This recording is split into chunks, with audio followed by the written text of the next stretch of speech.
నమస్తే, welcome to Y news. నిరుద్యోగ యువతకు ఉద్యోగ ఉపాధి అవకాశాలు పుష్కలంగా లభించేలా కూటమి ప్రభుత్వం ప్రణాళిక అమలు చేస్తోందని యలమంచిలి ఎమ్మెల్యే సుందరపు విజయ్ కుమార్ తెలిపారు. అనకాపల్లి జిల్లా మునగపాక మండలం తిమ్మరాజుపేటలో ఏర్పాటు చేసిన మెగా జాబ్ మేళా కార్యక్రమానికి ముఖ్య అతిథిగా విచ్చేసిన ఎమ్మెల్యే విజయ్ కుమార్ జ్యోతి ప్రజ్వలన చేసి జాబ్ మేళాను ప్రారంభించారు. ఓవైపు ఉద్యోగ కల్పన, మరోవైపు నైపుణ్యం పెంపొందించేలా ప్రభుత్వం కృషి చేస్తుందన్నారు. నియోజకవర్గంలో ప్రతి 3 నెలలకు ఒకసారి జాబ్ మేళా నిర్వహిస్తామన్నారు. ఇవాళ జరిగిన జాబ్ మేళాలో 1000 మందికి ఉద్యోగాలు కల్పించే లక్ష్యంతో 20 కంపెనీలు జాబ్ మేళాకు హాజరయ్యాయి. ఎదుగుతూ మనం 3వ ప్లేస్ కి రీచ్ అవ్వబోతున్నాం.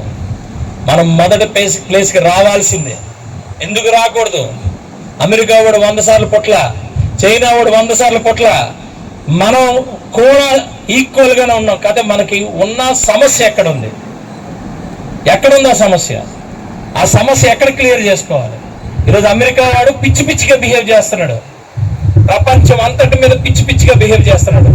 అదే ప్లేస్ లో మోడీ గారు లాంటి ఒక భారతీయుడు ఉంటే ఈరోజు అలా ప్రవర్తించే పరిస్థితి ఉండేది కాదు. ఇది నేను స్ట్రాంగ్ గా నమ్ముతా. మీ ఉద్యోగం మీకు ఇంపార్టెంట్ కాదు, ఈ దేశానికి ఇంపార్టెంట్. 50 రూపాయలు రాశారు, కానీ నా మంత్ ఎండ్ లో నాకు 2500 ఇచ్చారు. ఆ 1 month లోనే నేనేంటనేది నేను ప్రూవ్ చేసుకున్నాను. వాళ్ళకే అనిపించింది ఇది కరెక్ట్ కాదు అని. 1250 రూపాయలు వీడికి ఇవ్వడం కరెక్ట్ కాదని చెప్పి వాళ్ళకే అనిపించి 2500 రూపాయలు శాలరీ తీసుకున్నాను.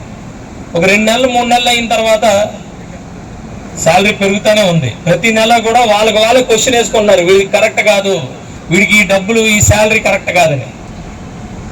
ఎక్కడైనా సరే ఒక పీక్ స్టేజ్కి వెళ్ళిపోద్ది. 5000 రూపాయలకి శాలరీ వెళ్ళిపోయింది. దాన్ని పెంచడానికి అవ్వదు. దాన్ని ఇన్సెంటివ్ కింద కలిపి 5000కి 5000, 10,000 తీసుకుని ముందుకెళ్ళారు. ఇక్కడ మనం ఆపర్చునిటీని చూసుకోవాలి.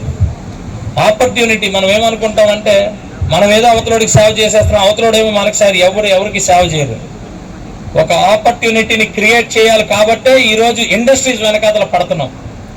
ఇండస్ట్రీ లాభాలు పొందేస్తుంది, వాళ్ళు డబ్బులు ఆర్జించేస్తున్నారు అనుకుంటే అది తప్పు. ఆ డబ్బు మీకు అర్థం చేసుకోవాలంటే, 1 కోటి రూపాయలు టర్న్ ఓవర్ చేశారంటే ఇండస్ట్రీ ఓనర్కి జస్ట్ 8%, 8 lakhs